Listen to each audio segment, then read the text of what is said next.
won't be recording to your. So I don't think it should affect your speed of your. And then if you don't like it afterwards, we could just dump it. You know. Hi, Catherine. How are you? Good. And so you can share screen. You can record.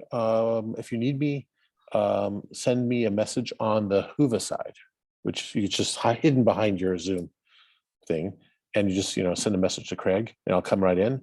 And I'm trying to think of what else. If you get a Zoom bomber, you know how to mute them. You just put your thing. But I don't think that it hasn't happened yet in 3 days or however many days, 700 days, whatever we're at.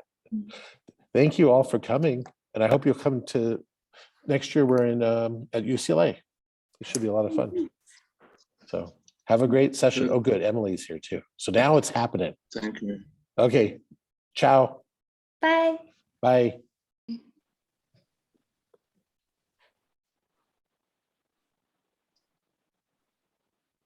Well, thank you, and welcome everyone. I am the designated driver here. So I will introduce you, and as you know, you have about 15 minutes for your presentation. And after that, I will notify you somehow that you have to wrap it up. So we'll do our best. I understand that we have some flexibility, not much, since this is an online section. So it's not that other people have to occupy the same classroom, but we'll try and stay within our budget. So I probably will just abide by the order that was given. So the first person would be Marie, and then we have Catherine, and then Maria, and that'll be the last one. All right. So we have 4 minutes. Do you have any questions for me? Not for me. No? Okay. So just wait 4 minutes, and then we'll start right away.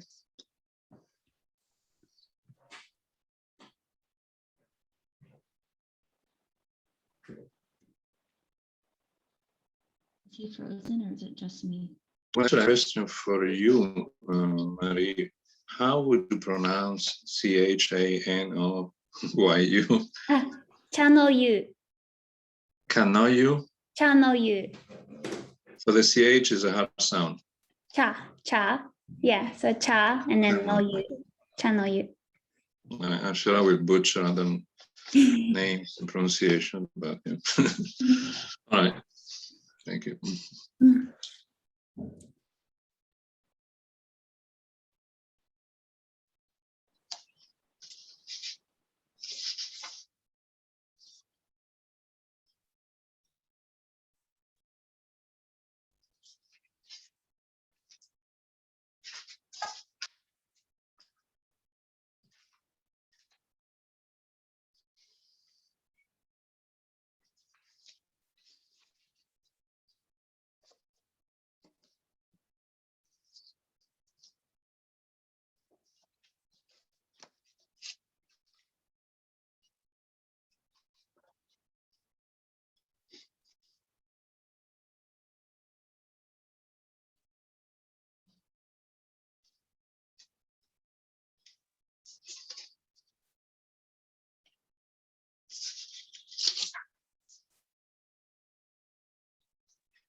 Well, thank you for to this session on translation studies.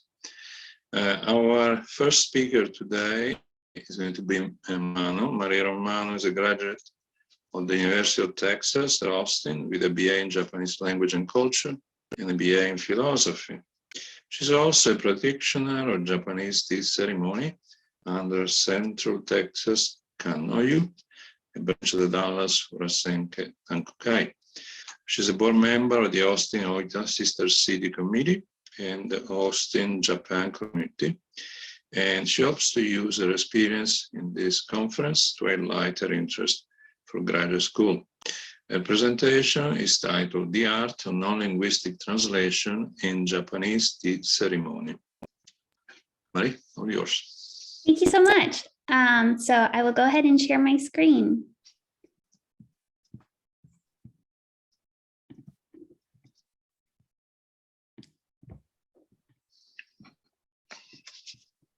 All right, can you see the presentation? Yes. Awesome. Okay. So, good evening. My name is Maria Romano, and I am a graduate of the University of Texas at Austin, where I pursued my Bachelor of Arts in Japanese language and culture, as well as philosophy. I'm super excited and overjoyed to have the opportunity to present my paper on the art of non-linguistic translation in the Japanese tea ceremony, also known as Cha-no-yu. Tonight's panel is on translation studies, but I would like to highlight how translation transcends spoken words. Using the concept of Omotenashi and Cha-no-yu as the foundation of my argument, I will explore how the Japanese language relies heavily on nonverbal communication, much like the silent dialogue between a host and guest. So without further ado, let's get started. So when we study a foreign language, we learn how to translate words and phrases. But what about nonverbal communication? We have no dictionary to reference when translating body language and gestures unique to a different culture. This problem became apparent to me many years into my Japanese studies. After all, nonverbal language behavior is intrinsic in Japanese society to an extent far surpassing its use in Western cultures. A slight nod of the head, varying levels of bowing to express varying levels of gratitude, and even the proper way of exchanging business cards were all forms of cultural expressions that became a part of my linguistic studies.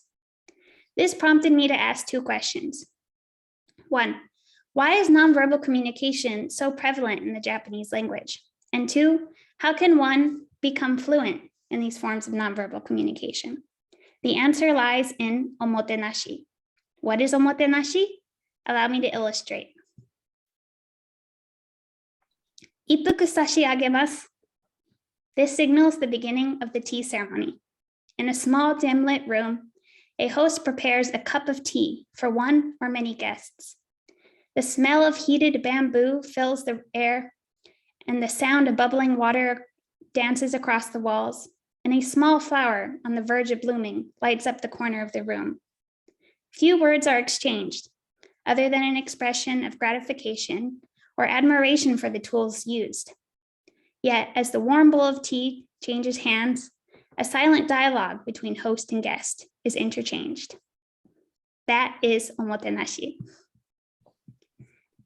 The act of preparing tea, the vibrant imagery of senses and seasonality, and the communion of host and guest is Omotenashi. Now, this is a seminar on translation studies, so I shall not refrain from giving you the textbook definition. It is best translated as hospitality, but the meaning extends beyond being hospitable. In order to understand Omotenashi, we must first understand Cha-no-yu. Cha-no-yu means hot water for tea, and it is an act of preparing and serving tea in accordance with an elaborate ritual. The tradition of serving powdered tea was introduced to Japan in the 12th century by Buddhist priests and was refined and developed into a symbolic cultural practice by the 16th century. Sen no Rikyū is coined as the grandfather of the Japanese tea ceremony and established the form of Cha-no-yu as it is known and practiced today. While Cha-no-yu is an elaborate art form, it has a simple goal: to serve the best tea to one's guests. This is done not through using the highest quality tea or the fanciest tea bowl, but rather through 4 principles: seasonal feelings, the celebration of the mundane through the use of everyday items, ritualized social interactions, and mutual understanding between host and guest. At the heart of these 4 principles is Omotenashi. So this term, Omotenashi, is said to have come from mote onasu, meaning to entertain and make welcome. In order to be hospitable, the host must pay close attention, thinking carefully about the needs of the guest and act before being asked. The host will consider seasonality, the first of the 4 principles, for example, to enhance the experience of consuming tea. So for example, in the midst of winter, the host will reposition the fire pit to the center of the room to warm the guest. And during the hot months of summer, the host may gently tap the tea bowl with a few droplets of water to evoke a sense of coolness. Secondly, cha no yu, as we know now, is wabi cha.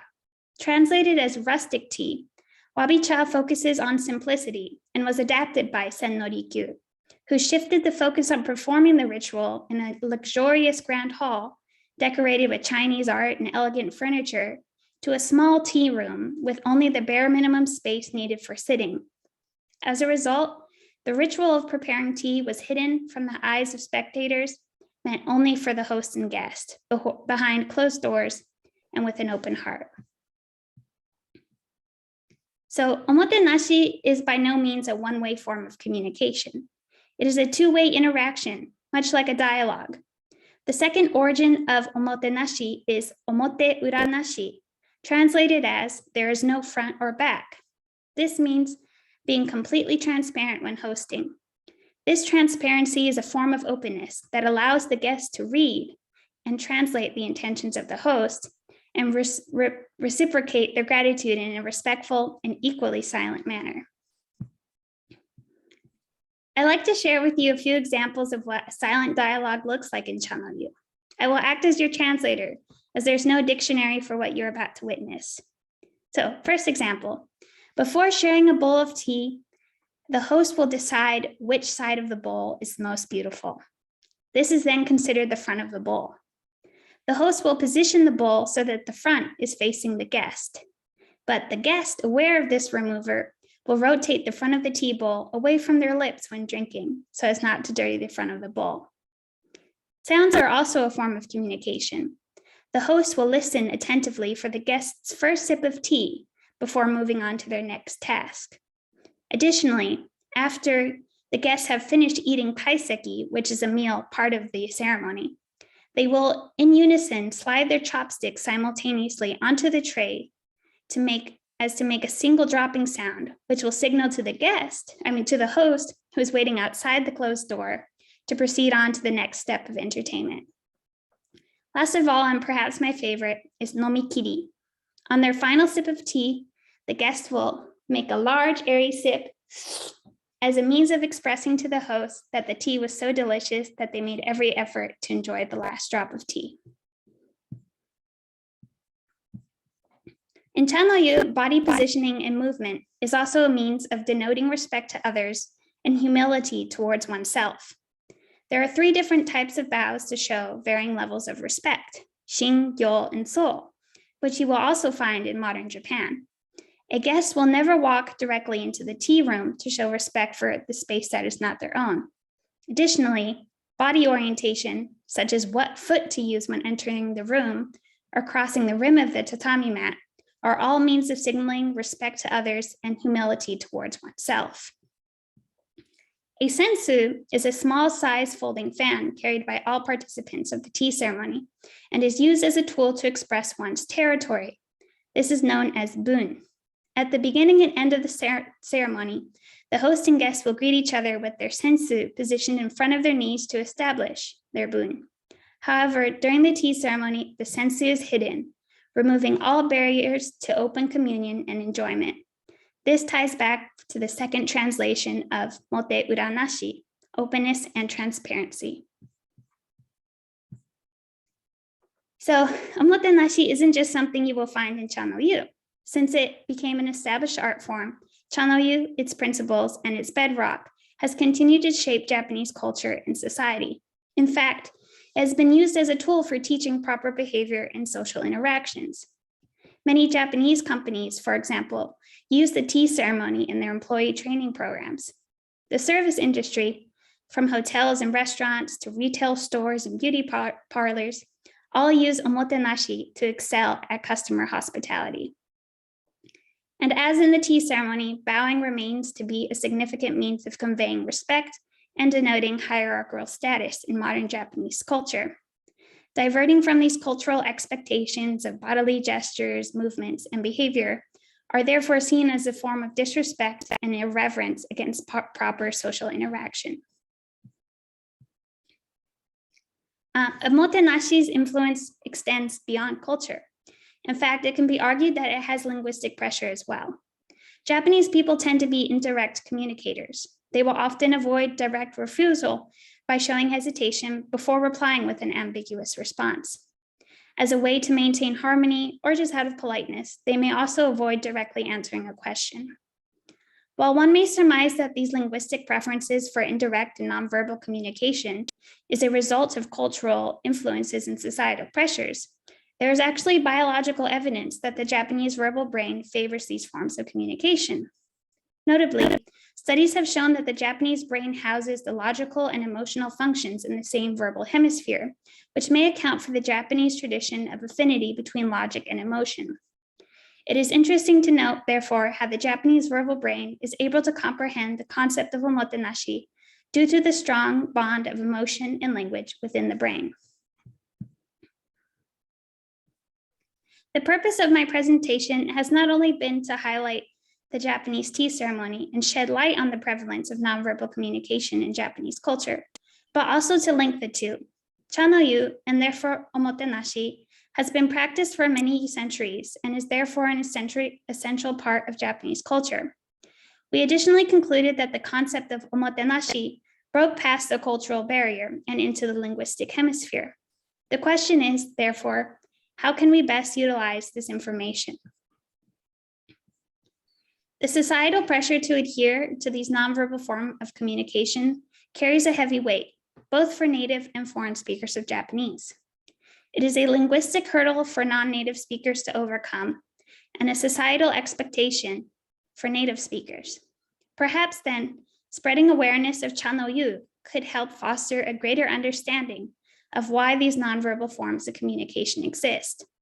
While some may argue that nonverbal communication is simply a means of communicating with one's body, we must recall the fundamental teaching of Cha no yu and ultimately omotenashi.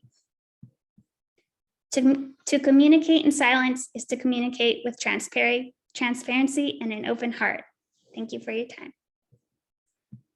Thank you very much. And thank you for staying within the time limits. So we will reserve the questions to the end of all presentations. Our next presenter is going to be Catherine Umak. Catherine Umak is a PhD student at York University. Her research investigates the dialogic interactions that take place between memoirs and archives in Canada. Previously, she earned a Master of Arts degree in English Language and Literature and a Bachelor of Education degree from Queen's University. Her presentation today is titled Desperate Cries, Dialogic Leadership of Japanese Canadian Interment Memoirs and Japanese Diaries. All right, Catherine. I will just share my screen and hopefully everything goes smoothly. Can everyone see that? Yep. From start? Fantastic. All right. I woke this morning feeling bewildered, like a bird in a familiar cage, afraid to fly from the door that had been left open. For 4 years, we fought hard for justice, but no one heard our desperate cries. Tom Sandow, author of Wild Daisies in the Sand, recounts his imprisonment in Petawawa, an Angler concentration camp in Ontario during World War II through his memoir and also through his handwritten Japanese diary notes. After the bombing of Pearl Harbor, the Canadian government deemed Japanese Canadians, such as Sandow, as a threat and forcibly removed them from the protected area, a zone extending 100 miles inland from the Pacific coast to Hastings Park in Vancouver. Those who actively protested were incarcerated at concentration camps. Sando's memoir and Japanese diaries both engage in different forms of translation. Since Sando had difficulty with English, his memoir was a collaborative process with his son-in-law, J.P. Desgagny. Neither Sando's daughter, Annette, nor Desgagny speak Japanese. Nonetheless, Sando and Desgagny spent months going through his Japanese diary, and Desgagny translated Sando's thoughts as best as he could. These Japanese diaries had never been translated into English through a qualified translator until I commissioned the work this year. The diaries and the memoir provide a personal testament to political and social injustices and engage in issues of Canadian versus Japanese nationality, conflicting patriotism, and ruptures in a sense of belonging. Sometimes aligning and at other times diverging, the memoir and diaries add additional layers of complexity to the Canadian narrative by challenging preconceived assumptions and biases. This presentation will argue that through a comparative reading of Sando's memoir and his archived and then translated Japanese diaries, that an attention to dialogic duality, dissonance, and diversion can help challenge national myths, break linguistic silences, and develop the will to prevent human rights abuses from reoccurring. Before even inquiring into the acquisition and the translation of Sando's diaries, I reached out to his daughter, Annette Sando, on Facebook and asked for her permission to translate the diaries. This was a courtesy as she had already donated the diaries to the Nikkei National Museum in British Columbia. After she gave me her approval, I proceeded to contact the museum. Due to COVID-19 constraints, the process of acquiring and translating them was a multi-tiered process. Oops. The diaries had never been digitized, and travel restrictions presented in-person access to the material. Luckily, research archivist Linda Reed offered to scan and send the diaries to me for a cost. She scanned all 5 diaries, one of which was a copy of a judo manual, and digitally labeled them for my use. The process of getting the diaries translated was an altogether different matter. Initially, I thought that finding a translator to work on the project would be relatively easy.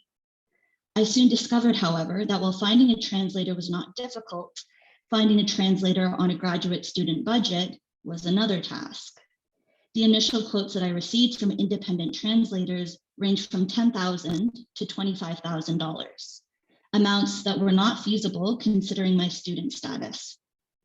After numerous emails and inquiries, I was able to hire a freelance translator through the website Upwork. I hired Japanese to English translator Sashigo Feldhager, who grew up in both Japan and the United States. Her brief biography on the website states that she is bilingual and ensures culturally sensitive translations. Feldhager provided the translation for 4 of Sando's diaries. I did not have the judo manual translated as there were no diaries entries included. The translations began in November of 2020 and concluded in May of 2021. So going into my framework, in the Dialogic Imagination, Mikhail Bakhtin studies the ways in which dialogue is used in novelistic forms. Bakhtin outlines how in discourse, apparent dialogic orientations present themselves, first, amid others' utterances inside a single language, amid other social languages within a single national language, and finally, amid different national languages within the same culture. In these dialogic orientations, the word themselves enter into a, quote, dialogically agitated and tension-filled environment of alien words, value judgments and accents, weaves in and out of complex interrelationships, merges with some, recoils from others, end quote. At the same time, he argues that in the novel, these words are oriented towards an anticipated answer of the listener. Quote, the speaker strives to get a reading on his own word and his own conceptual system that determines the word. Within the alien conceptual system of the understanding receiver, he enters into dialogic relationships with certain aspects of this system. Drawing from Bakhtin, I believe that in the meeting between archives and memoir, Not only do the words between forms exist in a dialogically agitated and tension-filled environment, but arguably the memoir and the archives act as a rejoinder to the other, responding to each other by merging or recoiling. The memoir and archives also operate on overlapping timelines and geographic locations, further adding layers to the dialogic interactions that take place. In my tripartite framework, dialogic duality is about paying attention to temporal, linguistic, and perspective shifts in between the memoir and the archive. Dialogic dissonance is about recognizing the gaps that are created by these shifts. And dialogic diversion is about being attuned to instances of omission or intentional fabrication. So moving into dialogic duality. At the intersection where the memoir and translated Japanese diaries meet, a collision between Canadian and Japanese nationalism occurs. While in the diaries, an emphasis on nationalistic borders between Japan and Canada exists, in the memoir, Sando highlights racialized borders within Canada. Interestingly, in the diary, Sando consistently refers to Japan as his, quote, home country, and Canada, the enemy country. But in the memoir, this dichotomy does not present itself. On May 9th, 1942, he states, quote, "I don't mind dying for my home country, but there is no honor in dying for the enemy country. We don't need to listen to the news of this country because we believe in the victory of our home country," end quote. Sando's insistence on the victory of Japan permeates throughout the diaries, creating a narrative vacuum where he does not entertain the possibility of their defeat. In this entry, Sando shifts from the individual to the collective. "I don't mind dying for my home country" transforms into "we believe in the victory of our home country." While Sando associates the action of dying to himself, he associates his mind to a collective pride in Japanese identity. He highlights this collective mindset again on November 3rd, 1942, when he states, quote, "Even if our bodies are imprisoned in an enemy country, our minds should always be with our brethren back in our home country." This passage shows an insistence, collective unity with the use of the words "our bodies," "our minds," "our brethren," and "our home country."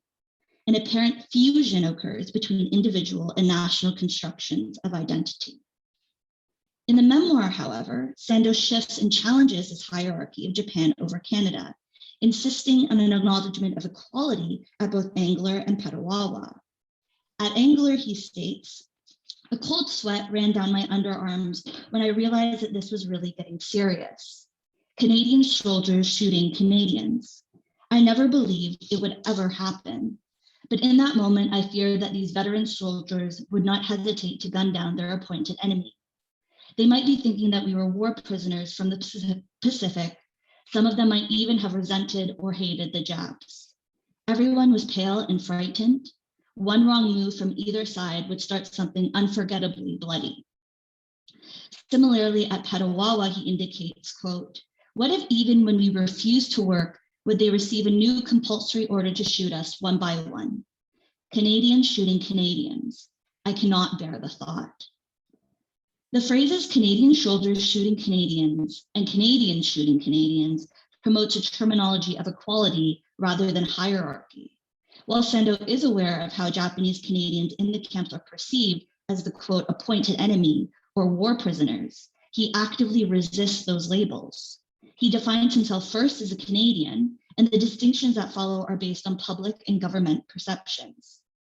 Individual identification and public perception comes to a frightening collision.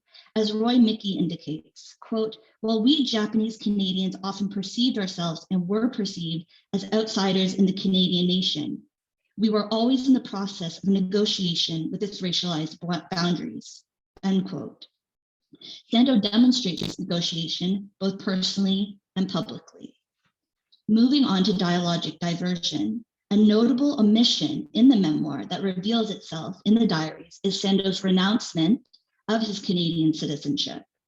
While Sando's memoir gestures towards the importance of being recognized as a Canadian citizen, Sando's diaries blatantly challenge this importance. His defiant refusal of Canada and Canadianness deny traditional images of assimilation, and a wanting of national belonging. In the memoir, Sando describes the opposition between two groups, the Canadian Citizenship Renouncement Group, the CCR, and the Mass Evacuation Movement Group, the MEM. The CCR were determined to renounce their Canadian citizenship immediately and become Japanese citizens exclusively. They would be better off, they claimed, as true Japanese nationals rather than being pseudo-Canadians. The MEM's group immediate objective was to secure the Japanese community's welfare. As long as the Japanese Nisei retain their citizenship, they will have the right to voice their protests against the government's atrocious policies. In both descriptions of the two opposing groups, Sando does not insert himself into the conversation. His constant use of they separates him from an involvement in either group. In the diaries, however, it becomes clear that Sando aligns himself with the CCR. So far, we are divided into three groups: us, the hardliners, the people against us, and people in the middle who can't decide. Also, I cannot understand people who want to stay in this country after the war. Even if you swear to be obedient to this country, as long as it exists under the British and the US, Japs will be treated as Japs. That is a fact. In the diaries, the passive language apparent in the memoir shifts to a more active one. The use of the words us and I firmly situates Sando in the conversation. While historically much has been written about the MEM, limited information can be found about the CCR. Concurrently, Sando's memoir and diaries fill a historical gap and the gaps that occur between both forms. Frequently, Sando fluctuates from a distance perspective in the memoir to a more immediate one in the diaries. On June 15, 1942, in the memoir, Sando describes, quote, "A meeting was called by some Nisei to discuss a plan to renounce their Canadian citizenship. These men have decided that they have had enough of the Canadian government." In the diary, however, on the same day, Sando outlines Group 1 says renounce Canadian nationality and go back to Japanese nationality immediately. Group 2 says renounce Canadian nationality when the right time comes, since we can do it any time and premature renouncement can affect the movement in Vancouver City. And Group 3 says keep Canadian nationality and stay as we are. My tent is supporting the second opinion. While in the memoir, Sando operates as almost an omniscient narrator, reporting from a distance. In the diaries, his own voice dominates. In the memoir, Sando reports about these men, but in the diaries, he states, my tent is supporting the second opinion. This difference in portrayal of events cannot go unnoticed, as only through the diary entries are readers able to actively situate Sando in the political narrative. On November 24th, 1942, in his diary, he writes,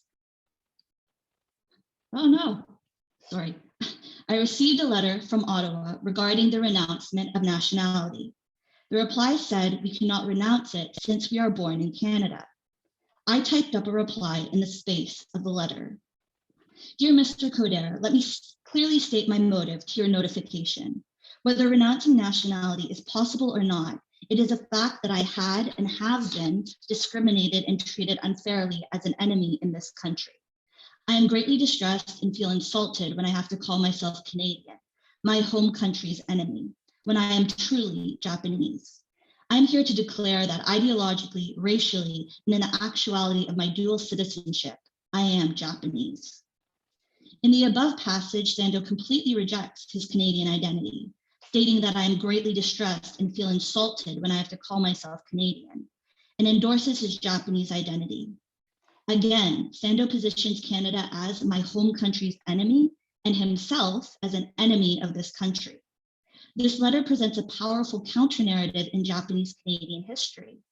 Sando demonstrates not being concerned with nationalist constructs of citizenship. He does not wait to be included in the national narrative of assimilation. He creates his own narrative, counter to national discourses and expectations. Giorgio Agamben states that, quote, citizenship names the new status of life as origin and ground of sovereignty, and therefore literally identifies the members of the sovereign, end quote. He continues that when citizenship is removed from individuals, they exist in a state of exception, where they are looked upon as zo, biological body, rather than bios, political body. Even though Sando lives in this state of exception, he still demonstrates bios. His continued resistance toward the Canadian government in the camp ideologically and physically show an impact on sovereign powers. Last but not least, moving on to dialogic dissonance. Between the memoir and diaries, dialogic dissonance occurs linguistically through moments of untranslatability and overlap. Especially with the addition of a Japanese glossary, Sando makes conscious choices about what Japanese words are presented within the English memoir. Importantly, the Japanese words are presented in Romanji, which is the romanization of the Japanese language. The Japanese words are written out using the letters of the Latin alphabet and appeals to people just learning Japanese.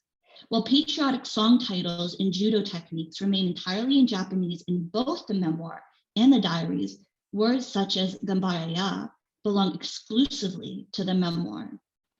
According to Sando's glossary, Gambaraya means die harder. And according to Languages and Dialects of Japan, a person who works hard and persists, refusing to lose or give up, regardless of the circumstances. As the varying definitions indicate, the term can be used as both a noun and a verb. In the memoir, Sando uses the term to describe himself and his position within the internment camp. At Angler, he remarks, quote, "The only men remaining in the camp will be those from the citizenship renouncement group, judo members, older Issei's, and Gambaraya, such as myself." Sando creates his own category, separate from the other groups within the camp, even though in the diaries, his motives appear to align with the citizenship renouncement group. At the end of the war, when discussing staying in Canada with his friend Okun, Sando writes, quote, "He told me the letter spoke the truth and that he would remain in Canada to care for his family. I placed my hand on his shoulder and looked firmly into his eyes. We had shared many words together in this bunkhouse, but never before this day had I felt like a true Gambaraya." Sando's conversation with Okun demonstrates a sense of unity and familial obligation. There appears a sense of completion in their decision to remain in Canada.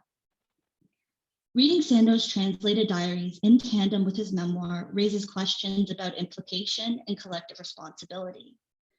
In the implicated subject, Rothberg notes that, quote, "Politics involves a broadly shared societal responsibility to take collective action in the present to transform institutions and conditions that propagate the after effects of unjust histories," end quote. By engaging with the archives and the memoirs, readers are forced to be unsettled and challenge the societal and personal structures in which they reside. Only through this realization and self-reflection on an individual scale can change take place on a national one. As Hannah Arendt indicates, even if we are not guilty of our ancestors' misdeeds, quote, "we are always held responsible for the sins of our fathers as we reap the rewards of their merits," end quote. Sando's diaries and memoir force us to uncomfortably, but importantly, confront the sins of our fathers and treat Sando's history not as a historical past, but as an important reminder of what kind of transnational future we would like to create. Thank you. Thank you. Thank you. Now, I don't know if you have a problem. The next speaker will be Maria Gomez Martin, but I don't see her connected. So I don't know if maybe she's connected under a different name. Okay. Maria, are you there? I guess not. So I will take her place then. So I introduce myself briefly. So I'm a professor here at UNLV. I don't know where you are. I am in Las Vegas. And, here I teach studies. My publications are in Italian literature, Italian cinema, translation theory, and pedagogy. I'm also the founding editor of Transcribe, Teaching Translation Journal. I am professional translator from English to Italian, translated several major American novels into Italian, such as Melville's Moby Dick, Toni Morrison Beloved, and Thomas Pynchon Gravity's Rainbow. My presentation today, I will discuss how a postmodern didactic approach can be applied to a practical course in literary translation. My presentation is based on my personal experience of teaching translation workshop as part of the graduate certificate program in Spanish translation offered at UNLV.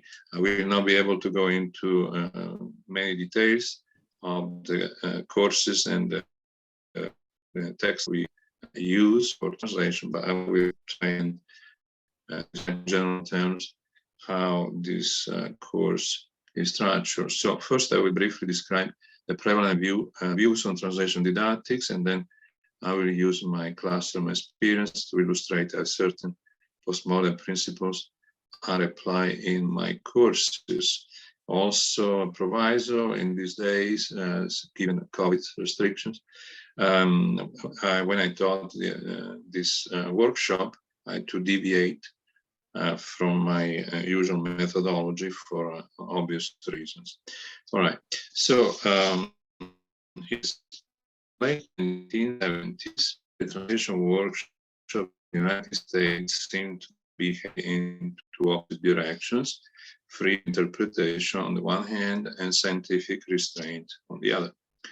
Influenced by Pound's ideas of translation as recreation, his idiosyncratic approach was duplicated in the classroom, especially within a creative writing context, an approach that we could call unlinguistic and theoretical, in the sense that Pound did not deem essential to possess accurate knowledge of the source language in order to translate.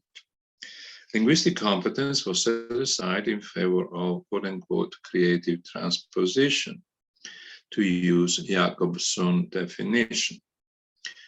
Angela Easton illustrated the results of this strategy in a collection titled The Golden Crayon Anthology of Translation, featuring over 20 versions of The Yellow Crane Pavilion, a Chinese poem by Tui Hao. In the translation, students had to rely on a crib similar to the one given to Pound, along with additional information meant to compensate for their lack of knowledge of the source literature. Elston, who edited the collection, posited that the poem's core meaning would transpire anyway through the crib, and that such meaning could be expressed in a number of different ways. Without the constraints of literalness, however, the novice translators produced so vastly different versions that the poem's core meaning splintered into many directions. Rather than preserving the poem's core meaning as Elston had envisaged, her method led to its pulverization. More or less in the same years, an opposite tendency affected the workshops. Translation didactics started feeling the effects of the various sciences of translation derived from applied linguistics, which produce a plethora of formulas and classifications. Translation science aimed to replace intuition and theoretical naivete that characterized the early period. In fact, as Kai Dollarov points out in Teaching Translation and Interpreting, translation didactics shifted towards objectivity and certainty, away from the subjective principle set forth by the founding fathers of translation. As a result, present-day didactics rely on a farrago of scientific tools. By tools, I mean the swelling volume of translation methods and rules that disrupt the traditional pedagogy. In a not too distant past, translation students could expect a meaningful progression in mastery. In the present situation, however, this progress can never reach its ultimate goal, because practice must deal with too many scientific factors, both at the linguistic and cultural levels. As Rosemary Jarojo points out, quote, if we take such an ideal objectivity to its extreme, we will certainly end up with surreal fiction. Translators, to do their job adequately, should know all there is to know, not only about the linguistic system and cultural context of the author or the original, but also the language and culture of the intended audience of the translation. Many scholars are engaged in an endless search for the ultimate systematization, pursuing what Araujo calls, quote, the dream of an impossible modernity. A systematization which could help the study of translation attain scientific status by exhausting all the information that there could be, unquote. This scientific trend has produced a dramatic increase in the number of technically inspired publications and the roots in the idea of textual equivalence. The trend is not bound to happen anytime soon. Daniel Gile, in his basic concepts and models for interpretive translators training, informs us that training methods are still empirical and require optimization. The technical terms on which this objectivist approach relies are the nuts and bolts of mechanized translation and seem to leave little room to creative interpretation and meaning indeterminacy. These empirical approaches, largely based on the equivalence principle, are assumed as universals in translation didactics. As Giles states, most translator training programs worldwide consist essentially of translation exercises. A source language text is selected, students are invited to translate, and the result is commented on and corrected under the guidance of the instructor. These correcting techniques, however, are essentially reductionist. They imply that the meaning can be transmitted without the subjective input of those who take part in the process. In order to maintain the illusion of meaning stability and neutrality, the translation teacher extrapolates information from reality and fragments it into manageable chunks that can be more easily grasped.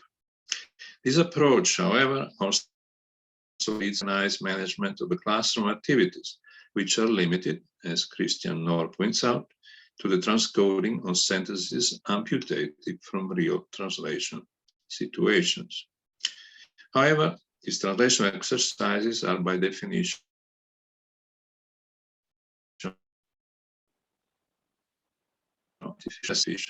text.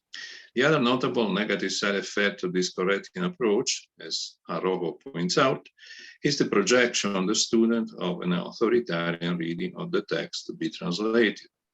The authority already inherent in the original text is duplicated by the teacher, who intervenes in the translation production like a deus ex machina for problem solving. The correction process is realized through a transfer of knowledge that is unidirectional from teacher to student and relegates the latter to the passive role of absorber. As the social constructivist then clearly states, this type of teacher offers the student a set of finite skills to be ingested passively, memorized, and regurgitated.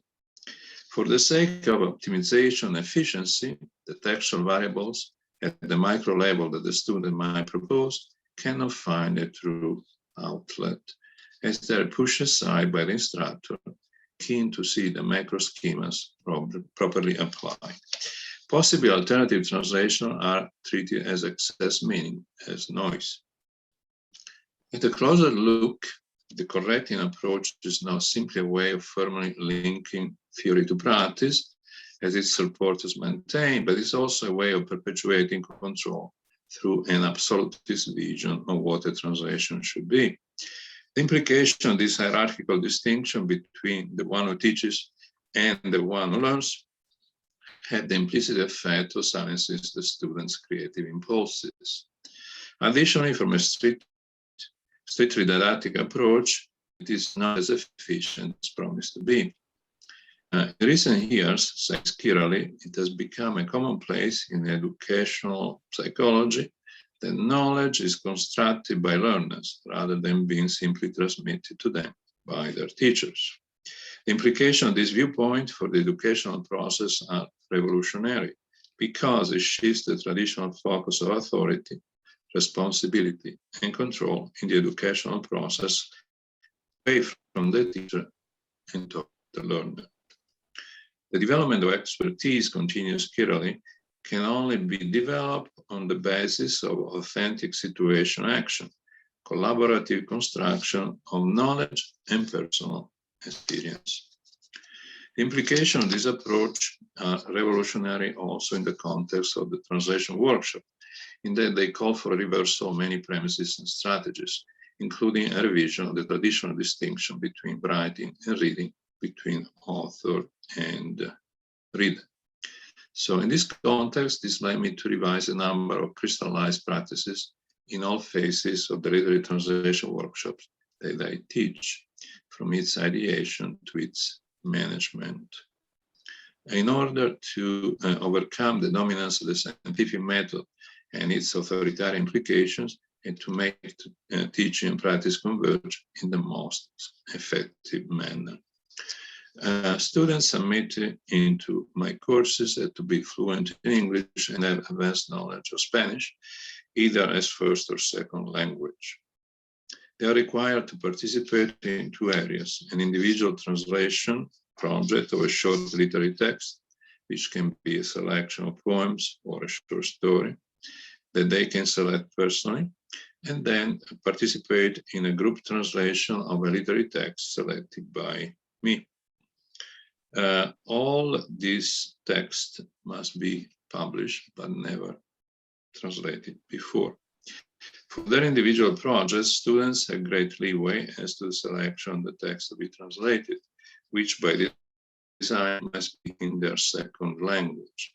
It is assumed, in fact, that the best results at this level can be obtained by translating into one's native language. The text pre-selected by the instructor, by me, is a long Spanish literary text. It could be a novel, a poetry collection, or a short story anthology to be translated from Spanish to English. Both instructors and students have to look for copyright clearing from the original authors or publishers. This is necessary because students will have to work towards the goal of using versions of these texts. Working the group projects are first assigned to read the entire text, along with any critical essays that might be useful and relevant. Then each one is assigned a sparse portion of the text. It could be one chapter or any other discrete self-standing segment of the text. In addition, each student must act as editor for fellow students, so that each one of them has the opportunity to work intimately with the entire text to be translated. In practical terms, students first work on their assigned pieces at home and then meet weekly to carefully examine the text together, discuss each other's progress, and review the evolving renditions. Students are thus exposed to disparities of approaches and interpretations. This is one of the most appreciated aspects of the course. According to one of the class participants, her name is Candace Oranges, who wrote an essay on her experience as a student, and I quote her words: "The collaborative dynamic of the group projects provided the greatest insight into the difficulties that one must face in the translation process, and ultimately provided the most intense preparation for the real world of translation." Unquote. As to the theoretical framework, the class relies upon a few texts that provide broad practical approaches to translation, such as Robert Bly's The 8 Stages of Translation and Douglas Robinson's Becoming a Translator. The goal in the selection of this book is to allow the novice translators to be informed about basic strategies, but at the same time, not to be hampered by abstract debates or prescriptive norms and methodologies. As students go over the constant streams of revised text and progressively come closer to the final versions, they have to guide themselves and develop their own translation techniques, refining them at each stage of revision. As Douglas Robinson states, quote, translation is a constant learning cycle that moves throughout the stages of instinct, experience, habit, and within experience to the stages of abduction, induction, and deduction. The translator is at once a professional for whom complex mental processes have become second nature, and a learner who must constantly face and solve new problems in conscious analytical ways, unquote. As the course progresses, the students also become aware that many factors external to the actual literary text had to be taken into account. First and foremost, their own development as translators. At the same time, participating in the editing of other people's work proves quite beneficial for the novice translator. As the same student that I mentioned before comments, and I quote, the editing process exposed the students to the necessity of demonstrating a sense of humility, cooperation, and open-mindedness to others' ideas. The revising process taking place in the classroom paralleled that of the real world, which ultimately is dominated by publishing houses that powerful and often inflexible preconceived notion of translation. Classroom participation, active and open debate, and hands-on experience with worthy literary material provided the students with a valuable entree to the study of translation. Then she continues, this experience taught me that the process of translation, particularly learning translation, results in unique discovery for the individual. The irony of the classroom setting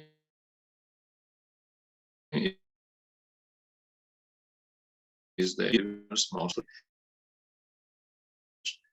one's perceptions of second language and recognition that one may have with respect to others' language and culture. The workshop for me provided a place from where I could establish roots in the discipline based upon solid theoretical concepts and application of these concepts. I found the experience to be tremendously rewarding, both academically and personally, unquote.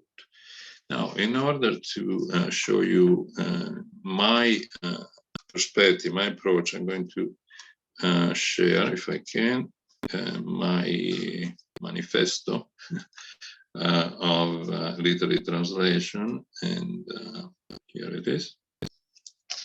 A collaborative, non-hierarchical relationship must be established between students, and teachers and students. In the joint intellectual effort, all members must enjoy the same privileges, if not the same status. All students must participate in the same common project, regardless of their proficiency level, with the teacher's assistance. The teacher should not supervise them in the literal philological sense of looking over them, but aid them in the way an experienced craftsman would do with workshop apprentices. The traditional correcting process, authoritarian instant solving, must be replaced with an egalitarian and long-lasting revision process.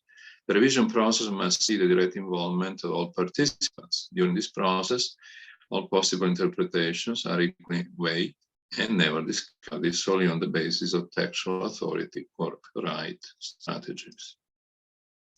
The text to be translated must be real, not just realistic. The preference should go not to simplify text of which a ready-made, ideally correct translation already exists. The choice should go instead to publish texts of authentic complexity that have never been translated before. The selected text should not just be exercises whose function is exhausted in the classroom, but must have a possible outlet in the real world. An original text for which a publication contract has been stipulated or that has potential for publication is preferable. Text should not be selected as means to illustrate a specific translation problem or as springboards to enact specific translation. Other theory should derive from practice. Theory should not be ignored, but on the other hand, it should never be the prime mover in the translation process. 7, the adoption of a limited number of supporting theoretical texts aimed at informing the students of basic translation knowledge strategies, as well as specific problems inherent in the Spanish-English language pair. The selected text must reflect the overall pedagogical approach of the workshop, in which theory is used for its descriptive power and not for its prescriptive power. And the last point, translation practicum should start immediately while students are still familiarizing themselves with the main existing theoretical notions, models, and strategies, and are still developing their own strategies. So, as I said, it's impossible, given time limits, to go into details about specific books that our students, I and our students work on. So I would like now to conclude, and in order to conclude, I would say, to point out that from a humanistic perspective, the ultimate aim of teaching translation is not simply to train people who can translate well. In this, I totally agree with Kira. He recognizes a double bind within translation, an internal cognitive process and an external social phenomenon.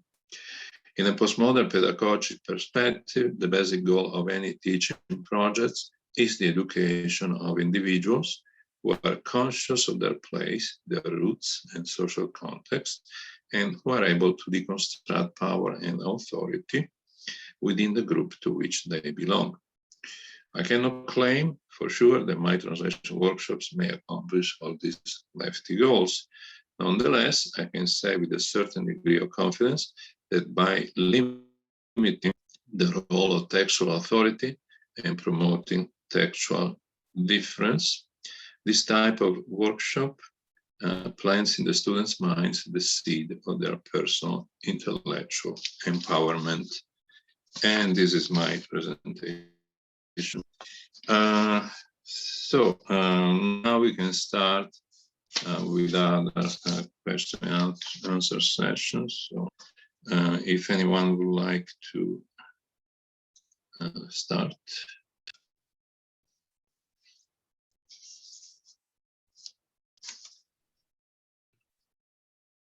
I can ask a question. You can. Thank you, everyone, for your interesting presentations. And it was kind of interesting to hear the different perspectives on translation and how it's being used. I work in like Spanish literature, so sometimes I do have to translate things for presentations or for chapters or articles if I have to change a quote to be in English. And translation isn't my specialty, but it's always something that I'm kind of having to do periodically. So it's kind of interesting to hear some of the different ideas about, I guess, the ways in which y'all are going about doing it, either hiring someone or, working directly culturally with the text. But I did have a question about the last presentation, because translation is also something I try to incorporate into my class. And I guess I wanted to know how you have changed your own, I guess, praxis of translation after incorporating it into your course in this way. And if you've learned anything from, I guess, doing that, or how has your view on it changed in terms of how you do translation for your own work, having taught about translation, if that makes sense. Thank you. All right, let's see if I can answer your question. So my starting point was that I benefit greatly from courses on translation. When I started studying translation in the 80s, translation studies was still in its infancy. And I was translating already when I started attending the University of Washington, where I was under the guidance of Suzanne Gilladin. She was the professor there at the time. And studying translation theory helped me greatly. In the sense, it did not, in a way, it did not shape my approach to translation, but made me capable of translating more and more complex text. Let's put it that way. So because it gives you an understanding of the translation process. That's what I was looking for. And I try to duplicate the same approach understanding in my classes so that students could develop their own techniques. I never, I don't want to try to influence them on their approaches, but tell them, if you abide by this approach, that's the result, and then it's your choice. So that's what helped me first as a student and then as a professor. It did not, what I learned from teaching from the beginning, I would say some problems that arose in the classroom. For instance, I started with very ambitious projects. The first time my students were assigned an entire postmodern novel. It's Das Verso Alicia by Angel. And it was very long and very complicated. And the result was that some students struggled quite a bit. And it was difficult, given the length of the text, to manage the rotation of drafts. Because each student has to produce a draft and then pass it to another student, then to another student, and so on and so forth. So from a logistical perspective, it was very difficult. And the other thing that I learned that it was important to mix students, so those who were native speakers of Spanish and those who instead were English speakers, and to have them to work together, because even if they, let's say, even those who perhaps didn't know Spanish or in detail, they could also work as informant. So let's say they were creative writing students, mostly knew English and very little Spanish, but they could work as informant in English, right? So they could guide those Spanish native speakers. So I learned the importance of having all students work together and cooperate as much as possible. Thank you. It's really All right. All right.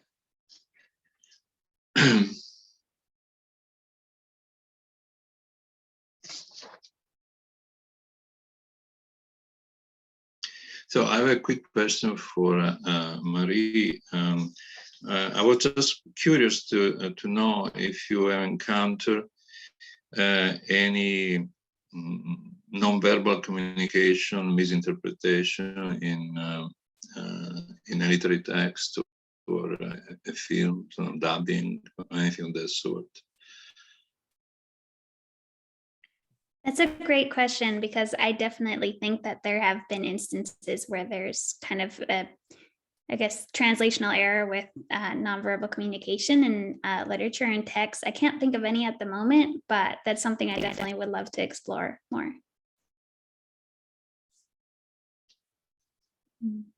All right, thank you.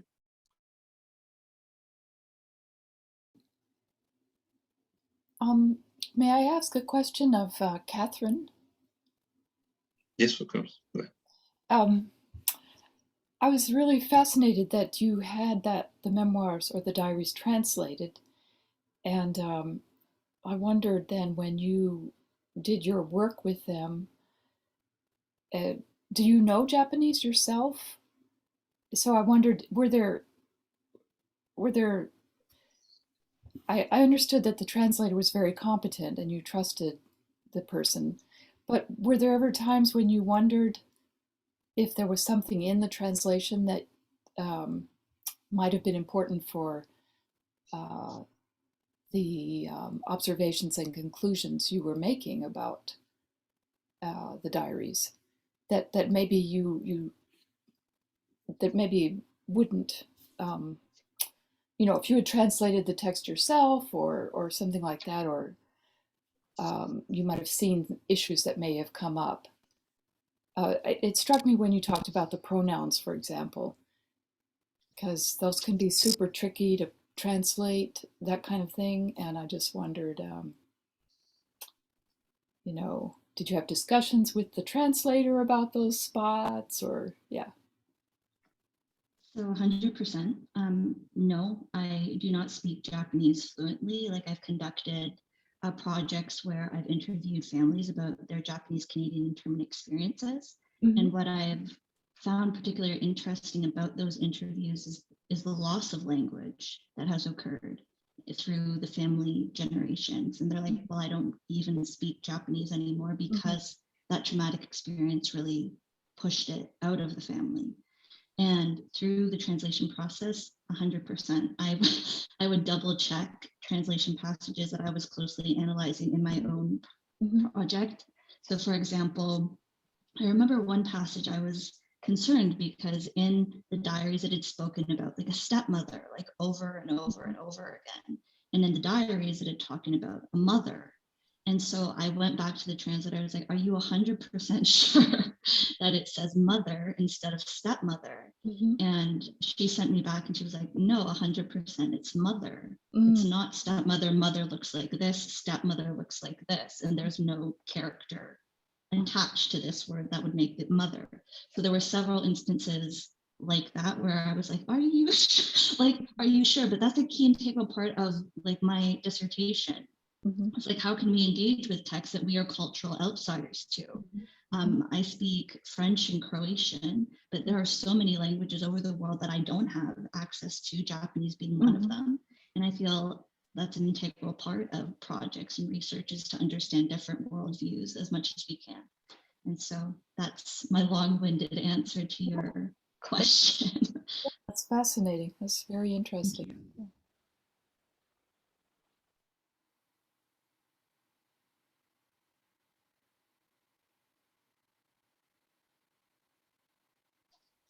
I guess I had a question also for Giuseppe about the translation workshop. I haven't actually done a translation workshop. I've participated in a lot of them, so I'm very familiar with some of the things you mentioned. And then I have in my German literature classes, I've had students as an exercise translate some things. Because I thought it would bring, these are students learning German, and I thought it would just somehow, if they had to really wrangle with the text, it would bring them closer to understanding the text. So it was fascinating, and they did wonderfully. And I was very much,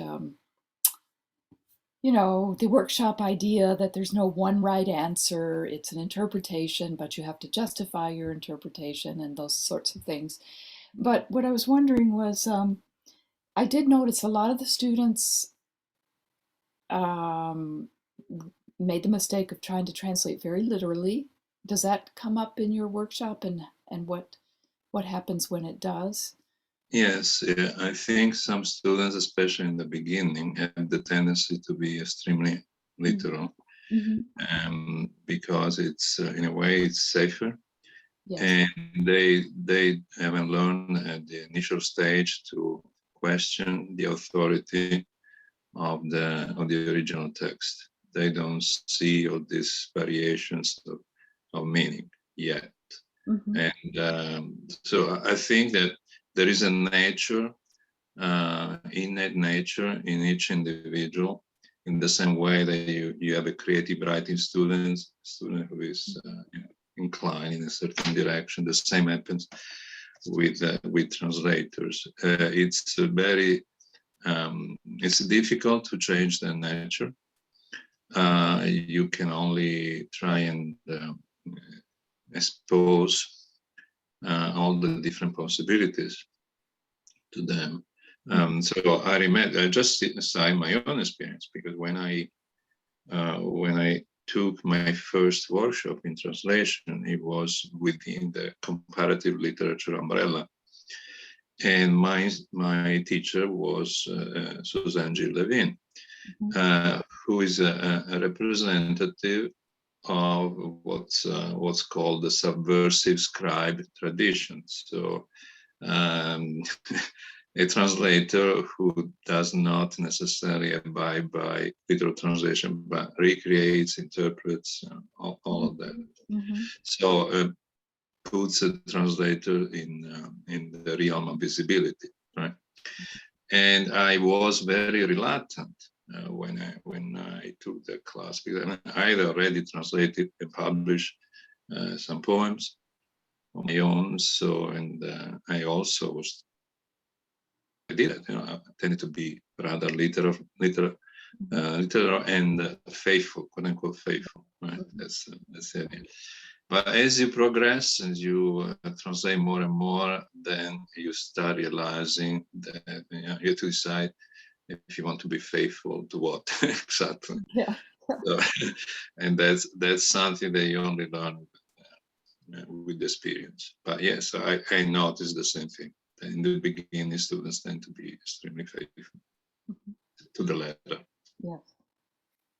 Thank you.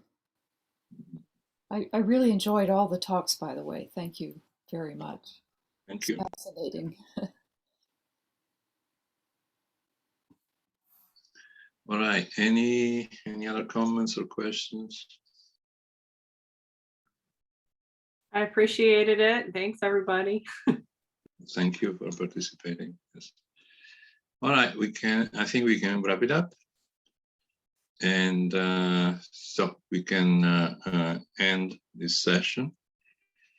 And I don't know if I have to do it, or Maria, are you the one in charge? I'm not sure. For the recording, but I think I can end the recording. okay.